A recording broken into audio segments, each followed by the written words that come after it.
Assalamu alaikum and welcome to Perspective. We know that the date for filing of papers has been extended to 2 days. Of course, the election season is in full swing. We'll be talking about the overall political situation in the light of course, seat adjustments that are in process.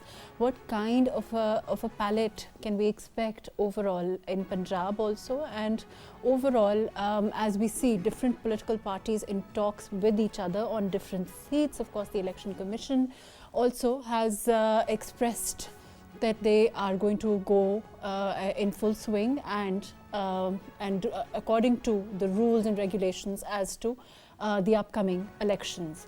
We'll be talking about the PPP, PML-N, PTI, overall the main political parties as they also talk about talks of a level playing field with regard to the campaigning at this time. All of that today on Perspective. I have with me Rafique Rajwana from the PML-N, Naveed Aman Khan, who's a political analyst. Thank you so much for being with us today. We also have with us Javed Jadoon, who is a senior analyst. I'm going to go to Rajwana Sahab and then come to you, Naveed Sahab. Rajwana Sahab, there's a lot, as far as the PML-N is concerned, under the leadership of Nawaz Sharif Sahab, the former Prime Minister. There is, a lot going on in terms of seat adjustments also, in terms of your awarding tickets to different candidates, old party loyalists also, some, new tickets also, relatively newer people. Overall, is it proving to be challenging, or it's politics as usual for the PML-N? Still, the decisions have not been taken, if at all have been taken, but not yet announced. And in certain cases, I hope there will be some seat adjustment with some understanding. But that thing has not come out so far. But I think that it's a very touchy game of seat adjustment. That when we have the people from our own party who had been standing and all the all weather workers, they had been with the party and they had been contesting the election. In certain cases, if they are asked to withdraw from the election or the candidature, and that seat is given as result of seat adjustment to some other party, definitely there will be hard-butting, definitely there will be something which will not be in the larger interest of the party, but later the results can be better when PML-N voters will vote for that person in whose favor that seat adjustment is being made. Rajwana sir, what is the primary consideration at this time when tickets are being awarded? Is it party loyalty, or is it, those electables who can deliver to the party? There's also a section of the PML-N that says that, it's about people who have stood by the party rather than defectors or rather than people who chose to leave the PML-N at a certain time. What is it? Is it a combination of both? What is it overall? What is a priority for the leadership at this time? I think the leadership is preferring the loyalist. In certain cases, I hope where the loyalists are not so potential, they are going for electables. But I personally think that the electables do matter in some places, particularly in rural background, in rural area and villages. And as far as the cities are concerned, the matter of being electable also matters, but not that much. And now we have to wait for what the announcement is made, then I can give you a better analysis of that. Now, nobody knows except in certain seats where the people have been. Is it proving to be an arduous task? Yes. Overall, yes. In terms of, of course, balancing and of course keeping your party loyalists also happy, whereas balancing overall. But then this is how it is always, is it not, with the PML-N and other political parties?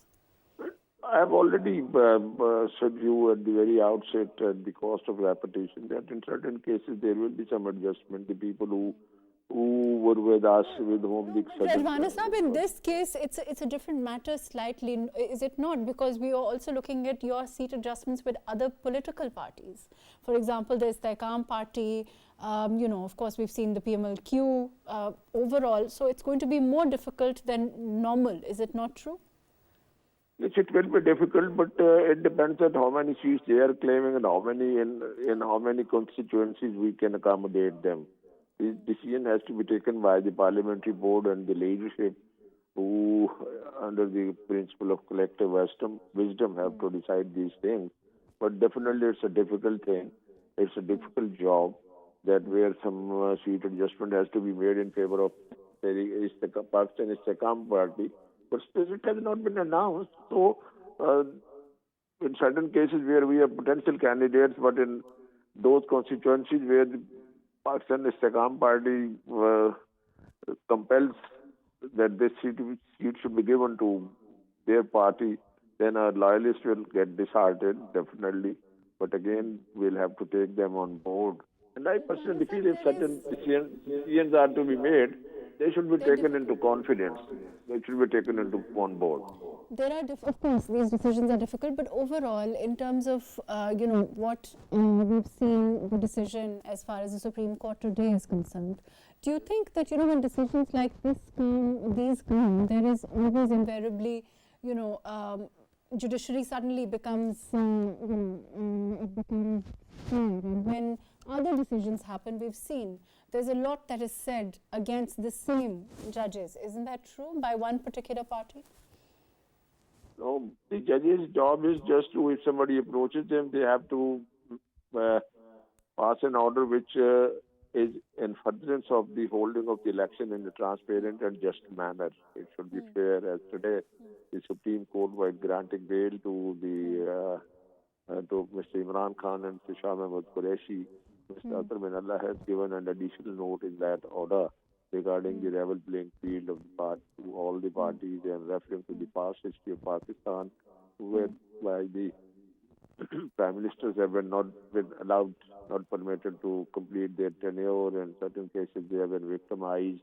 They have been ousted from the politics. Rajwana Sahab, as I understand, there's also a part of that, part of the note also says that, when people are wanted under the law, when, any political party agitates that their candidates are being arrested, when they are wanted by the law, there's little the police can do except to, arrest them in those cases. And that's also been said, isn't that true?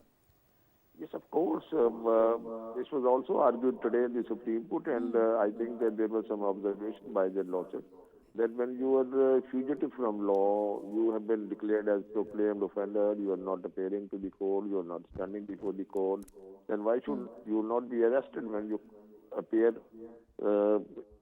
while filing the nomination papers? And then the hue and cry is that they are not being permitted to file the nomination papers, but they should face the law. They should go to the court, they should stand before it. Then let it be decided whether it's a false case, whether it's a victimization. But the due process of law has to be taken care of. And in certain cases, I think that the PTI workers should not be harassed the way they are complaining. And the Election Commission has taken notice of this, and the Supreme Court today has taken notice of this thing. That should I personally feel that everybody should have an equal opportunity subject to law and reasonable restriction. There's also, now redrawing the electoral boundaries. Is that proving unfair in Lahore particularly?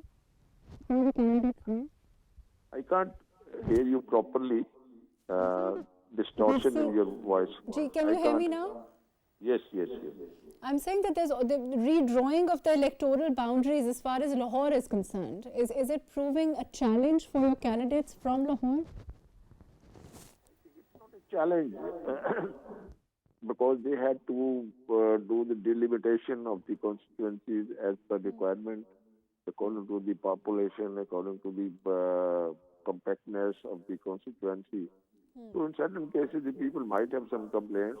Definitely, if I had contested the election in the last election, suppose, and this time the constituency has been changed, I had my roots or I had my contacts in the previous constituency. Now the boundaries have been changed. Somewhere it has been detached, somewhere some certain new areas, circle or the charge area or the union councils have been added or withdrawn from the previous constituency, definitely I'll feel aggrieved of that. But the election commission has to do its own work according to the law. It's not according to my wishes, not according to the wishes of the candidates.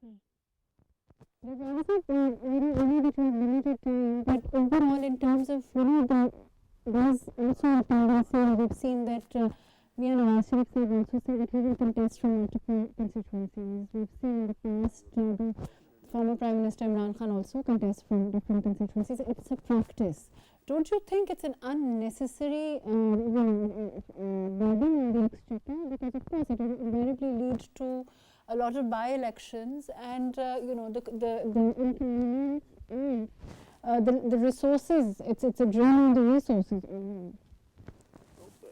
I could not hear you properly, but as far as I assess that, what you were saying, what you mean to say, question, what was the question? The delimitation. Rajwana sir, I will come back to you. We're going to be taking a short break and we will be right back.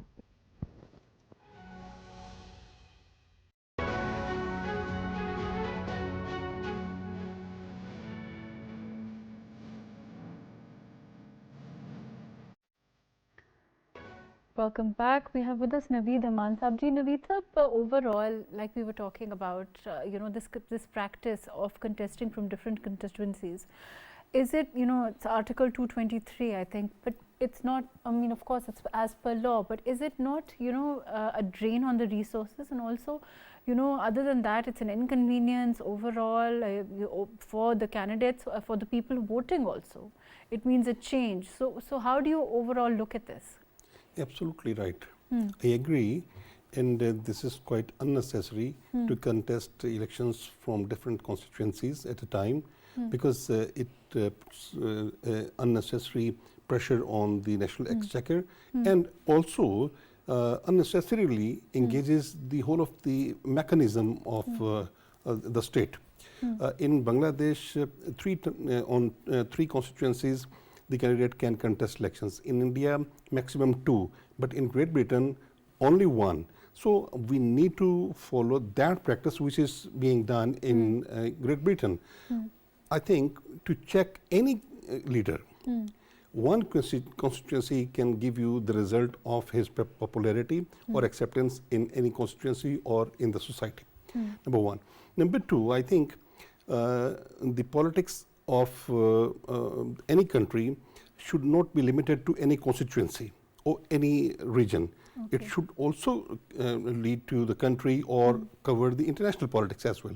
Right. So one politician who is popular in his or in her constituency should also be popular in the other constituencies and should also be acceptable for different cities of the country, because you are here to represent whole of the country. But most oftenly, isn't it about how popular you are locally in your own constituency?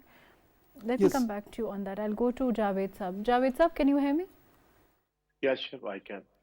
Javed Sahab, there is, I was earlier talking to Rafique Rajwana Sahab and asking him, there is overall, in terms of seat adjustments, he talked about how, it's always a challenge, definitely. There are old party loyalists, there are those who want tickets for the first time, also defectors, also overall. And then there is this whole seat adjustment scenario with regard to different political parties this time. How are you looking at this, overall for, of course, the political parties themselves? Isn't it becoming challenging? It's going to be difficult, is it not, to please everyone in this scenario? Thank you, Mahrukh. I think as far as Pakistan Muslim League N is concerned, it seems to be a kind of a struggle between the two camps, the Mariam camp and the Shahbaz Sharif camp. The ticket distribution is being primarily done and on the basis of likes and dislikes, or the favorites or the unfavorites.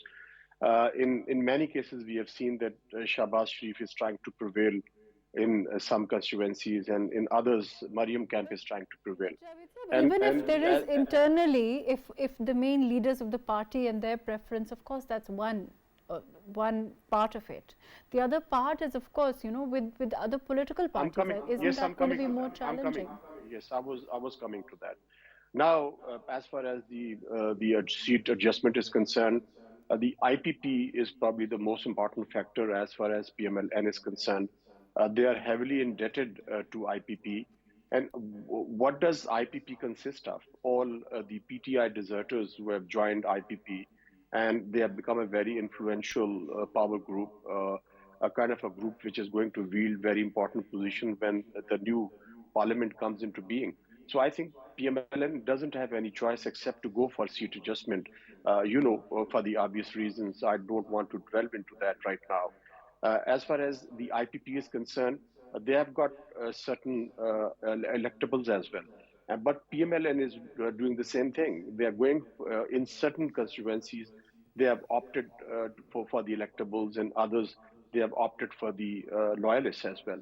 So it's kind of a muddle. Muslim League is this very, it's not very surprising, is it? I mean, isn't it how it is in all elections? If we look back at the other, 2018, for example, even if we go back, it's always, a choice between the old party loyalists, those who have come to the party or left the party, the defectors also, and of course those that are stronger in the area and you believe that they can bring a seat for the party. Isn't that how it is always? But Mahrukh, why take a principled position that the turncoats shouldn't be allowed, and the turncoats shouldn't be allowed the tickets and the assembly seats as well? Once you take a principled position vis-a-vis the turncoats, then I think you should stay the course. Then, I mean, it would amount to fooling the people of Pakistan and the electorate as well. When you call them electables. Electables, in many cases, we are talking about right now, are the deserters from one party or the other. So we need to draw certain red lines. If you can't do that, then I think it's the deja vu. Line? My question is it a red line? Is it how principled a stance is it when you don't allow a person to change their mind, so to speak? It can be for any reason also. I mean, it doesn't have to be for, a power.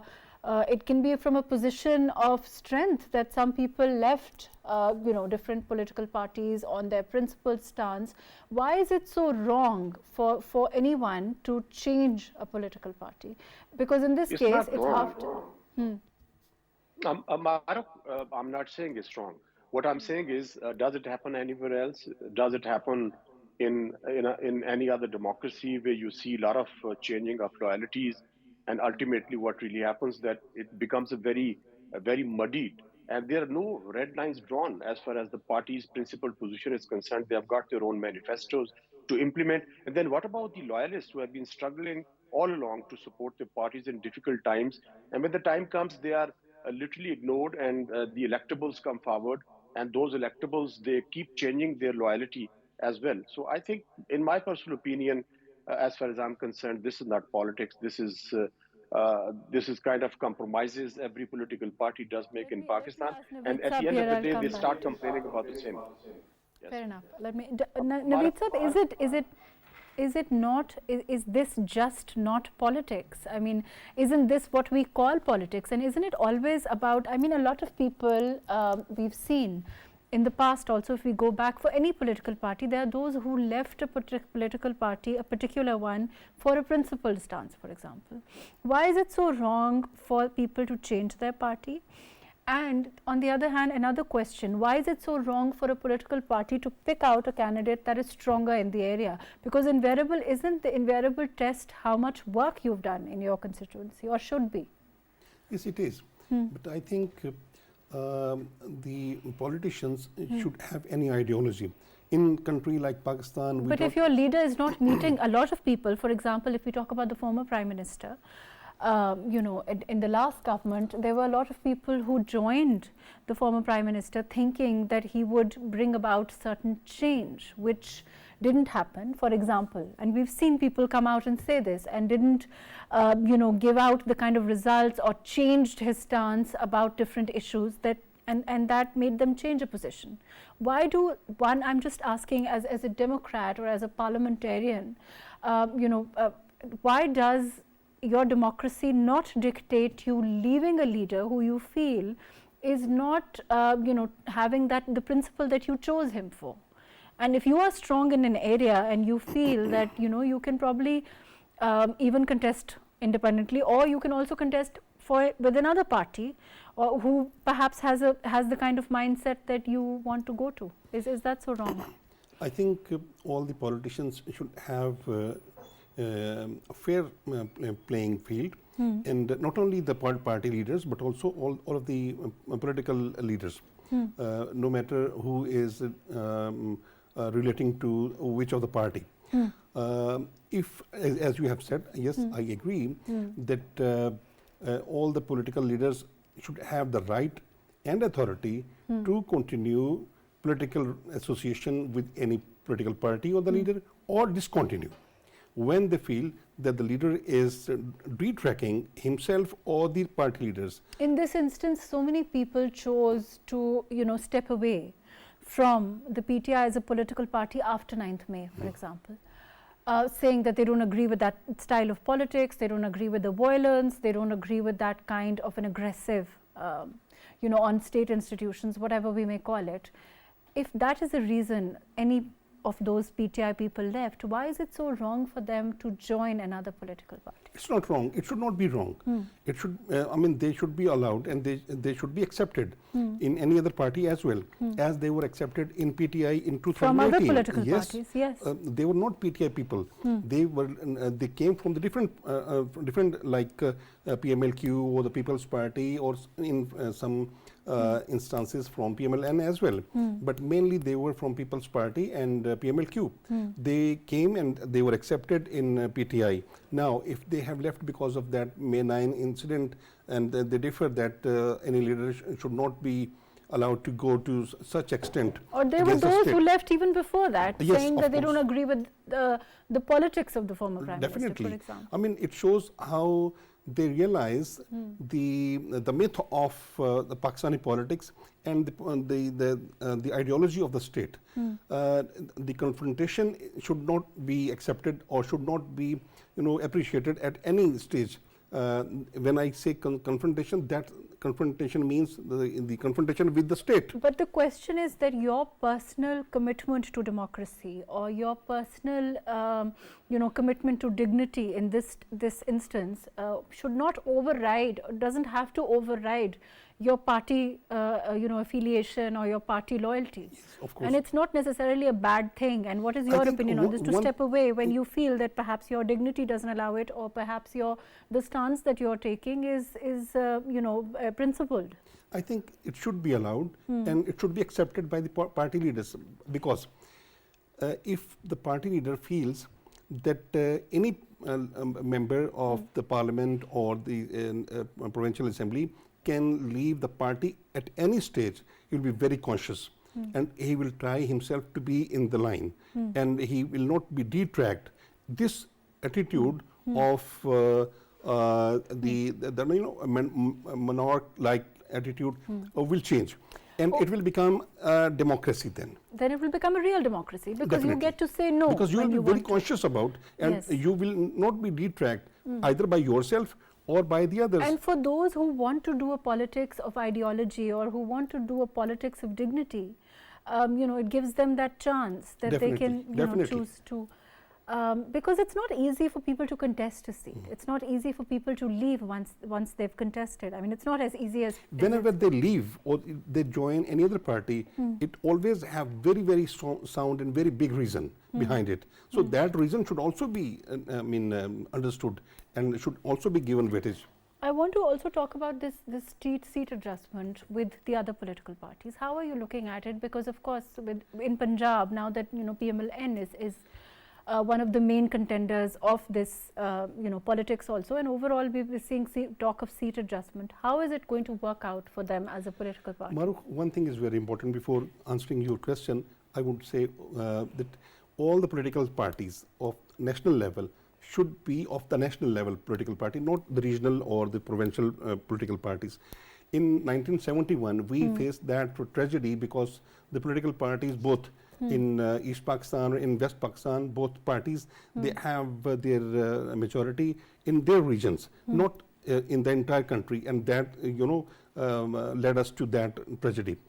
PML-N or People's Party or PTI or any other party should have representation in Balochistan, in Sindh, in Punjab, in KP, everywhere. But unfortunately, all the political parties, including PML-N and People's Party, they don't have that much representation in the entire country.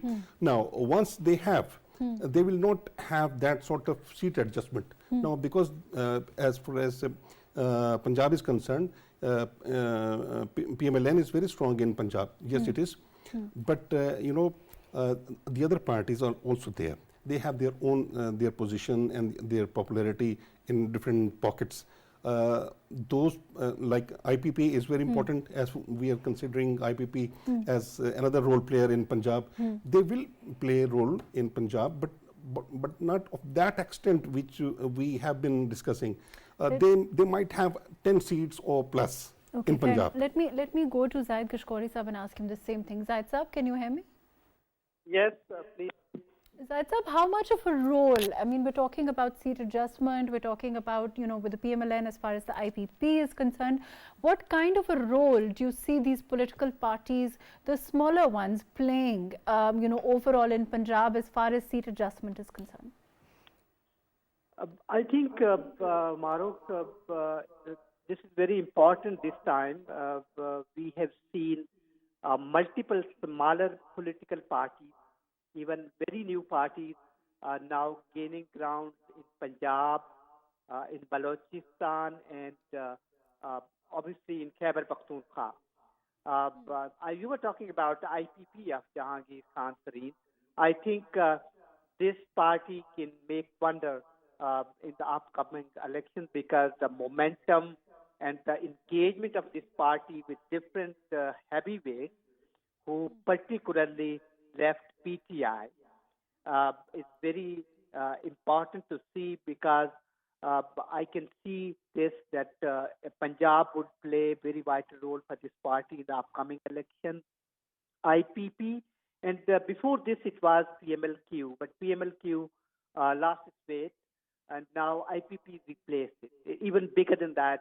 And in Khyber Pakhtunkhwa, the PTI parliamentarian of former Chief Minister Pervez Khattak, many were expecting that this party would be gaining more momentum in the upcoming days, but this is the fact that PTI still has a very strong support which remains intact in the province of Khyber Pakhtunkhwa. But this party also engaging number of heavyweights in the province. So that's vital. PTI parliamentarian, and obviously ANP, Awami National Party, which always remains very crucial. And then if we go to let's divide this. How is the Punjab looking to you, the upper and the lower Punjab overall? What kind of a position do you see these parties having overall there?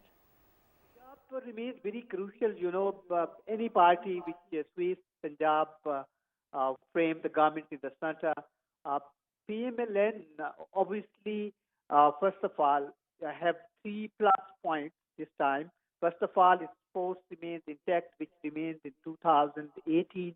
Even they got little boost. Those who left PTI now joining this PML-N. And secondly, the party is trying to move other leaders, electable particularly from South Punjab. And the third point is that the general and generic wave in the country that PML-N have the momentum and gaining ground as compared to better ground as compared to 2018. So it seemed that PML-N be in a commanding position in the province. But obviously, Pakistan People's Party, if we talk about this party, it lost the momentum in 2013. Only, just got 3 seats of National Assembly, and then in 2018, little better than the 7 National Assembly seats. And this time, the former President Zardari and obviously Bilawal Bhutto Zardari tried to pull out the crowd in different parts of Punjab, and They have been over there in the recent past, but could not gain the momentum which were being expected by the party itself and by many political commentators, particularly from South Punjab. So where is the momentum then with the PML-N? Program that the 25-member National Assembly, who were otherwise directly having an approach of electable, and they have not joined any political party at the moment, and they are planning to contest election as an independent candidate this time. And if they contest the election, and majority of them remain winner in the past, then the situation would be very interesting. Any at least three political party, you cannot wave off any political party at this stage of time. Even PML-N or Pakistan People's Party, even PTI as well, that which party would grab support of these 25 or at least 20 member National Assemblies who always played vital role in the frame, forming the government in the center from South Punjab. So this could be a very swinging approach in this election. All eye on South Punjab, where 48 National Assembly seats remain crucial in election whenever they held in Pakistan. So it could be a very interesting situation. We cannot predict at this stage of time that which party. See this becoming, Zahid Sahab, you say this becoming a block in your opinion in the future elections, after the elections? This would be very interesting. It's a very good question. Yes, I can. The tendency which shows us, at least at this stage of time, is the IPP remains very close to PML-N, and both parties remain too strong at the moment in the province. If you see that there could be a possibility that in case we are hearing from PML-N that Maryam Nawaz Sharif could be a very dominating candidate for the chief slot of province, I mean for the candidate of chief ministership from the Punjab. In case IPP gets a number of seats, more than 50 like that, then this party could claim this top slot. But there could be a possibility. We don't see at least seat adjustment at this level that the IPP or PML-N at smaller level they can do, but at the broader perspective in the whole province, I don't see. But later on, when it comes to form the government in the province, then these two parties have like-mindedness. They could come closer to each other and they can form the government. But in other this block that you're talking about, or this electables who have not joined, is it a power play in your opinion, or is it perhaps an inability to get to perhaps gain entrance in a particular political party? This has been a Pakistan democracy dilemma or politics that heavyweights and electables always show us different results, whichever and whenever we expect this. And they prefer to join political parties or contest elections as an independent candidate first, and then they become part of the party which form the government in the center or in the province. And isn't it true that Zahid Sahab, a lot of political parties, as far isn't it true that PML-N is taking a principled stance on a lot of seats also, as far as electables or no electables, as far as party loyalists are concerned? This is a good question, Mahrukh, because we have seen PTI ever disowned such players in the previous election as well. And right now, even they categorically said this, they would not let them to rejoin the party. But there are also strong opinion within PML-N, in the top leadership even, that those who left PTI and should not be preferred on their own loyal candidates who were standing by the party in the testing time in 2019, 20, and 21. But there are some seat adjustments, and this is the reason that the decision could not be taken by the top slot of PML-N, that either they should go to the loyal of their own party, or they should prefer those who vote for PML-N when it was a no confidence motion and they left PTI and became a part of PDM.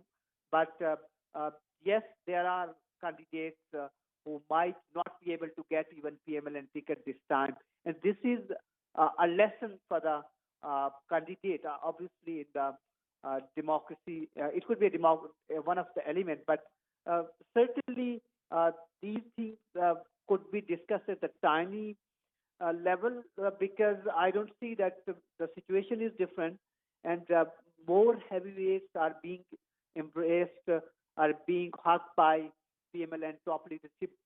We have seen this from Chang, we have seen this from Chinyot, and we have seen this in different parts of the province who were part of PTI or who are even left PML-N, but PML-N have asked them to join hands with them again. So it could be an interesting question. There could be a debate, but we haven't seen this in other political parties at a broader level. Yes, in PPP, we have seen that those who left PPP in the previous election are during that time, but now they rejoined the party. This is a good thing. Obviously, party is welcoming them, but one thing is clear that in this election of 2024, you would see more independent candidates contesting election as compared to the previous election. There is a pressure on many candidates even. You have seen this, that who left PTI and they are going for the election as an independent candidate. So this is a new trend we have seen in the country, this democracy or a process of democracy. But as we were focusing on the Punjab at this stage of time, for the first time ever in the past 15 years, that remains still unpredictable. That who would win? But obviously, PML-N have a command and a benefit over many other parties because it's a luck for the party. Almost 99% candidates and loyals of PML-N were a part of the party in 2018.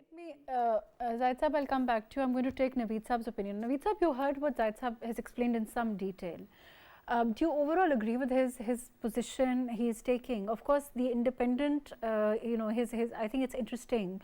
He talks about independence, perhaps, taking the phenomena of independence. I think we can move from the phenomena of electables and talk about the phenomena of independence, who then later have the choice which party, and, of course, it will depend on numbers overall, and which party will need them and which party they agree to join. The independents are, if they come in the assembly, they are already electables.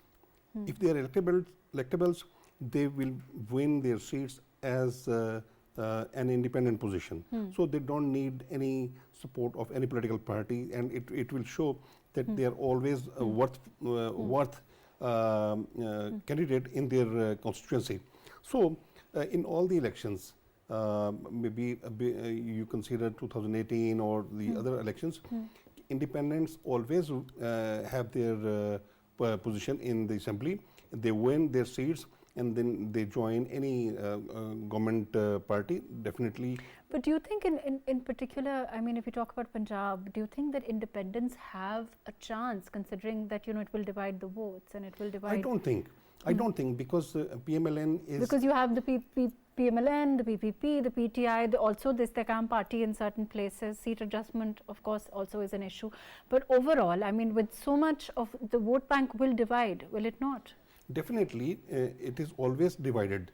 In a province like Punjab is densely populated, and the main deciding factor is Punjab. But I don't think the independents will play any important role in the next elections, because all the political parties have their own constituencies and their own, unless it boils down to a situation where no political party has that kind of lead, and they need. I think PML-N will have that lead, because the PML-N have no problem in Punjab as far as the announcement of their candidates are concerned. In many constituencies, they have multiple candidates. There's a lot of fighting for tickets. So it is very good for any political party that to have that kind of fighting. Yes. They have more than political candidates in any constituency, because it gives that strength to the political party and to the candidates as well, because they by then keep on having their attachment with the political leader or supremo of that political party.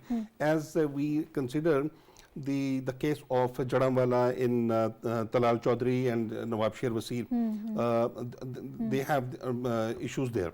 But I think Talal Chaudhary is very strong in his constituency. He is vocal and he has his loyalty towards his political party. So he should be taken. In Bahawalpur, if we consider the seat of Tariq Bashir Cheema and Saud Majid, Tariq Bashir Cheema has come in the party because of that PTI and PMLQ. But Saud Majid is a long time associated with PML-N. But I think in that constituency, the situation will be different. The ticket will it come to who's stronger?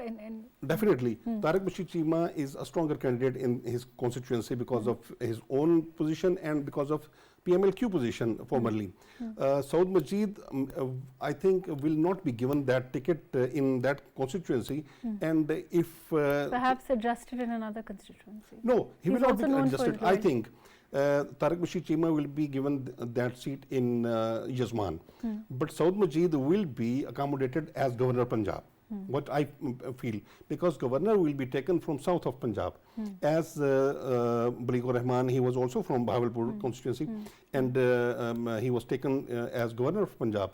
For the governorship in People's Party and in PML-N, the governor is taken from south of Punjab, like Makhtoom Ahmed Mahmood was taken from People's Party when they were having their last regime.